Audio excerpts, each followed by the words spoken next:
Welcome to the Learning Pines YouTube. We hope this video helps. You start by confirming the essentials. Make sure your iPhone is on a working Wi-Fi or cellular connection and that background app refresh is enabled so Outlook can sync in the background. Once done, update iOS and the Outlook app so you're not blocked by a known bug. Next, verify your email credentials and two-factor authentication method. Entering an expired password is the most common blocker.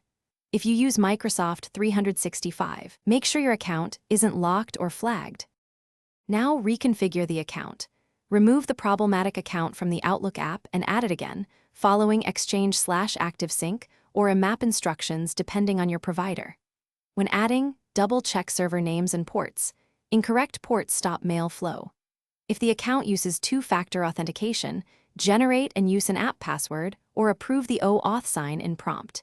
This is why messages stop arriving even with a correct primary password. Also confirm mailbox isn't full and server folder. Finish by clearing app cache or reinstalling Outlook, then restart your iPhone to refresh system services.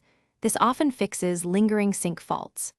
If that doesn't work, reset network settings to remove problematic proxies or VPNs, and check your email provider's service status to rule out outages.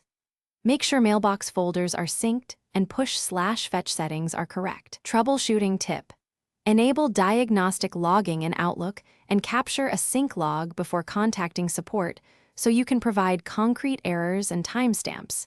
This speeds resolution.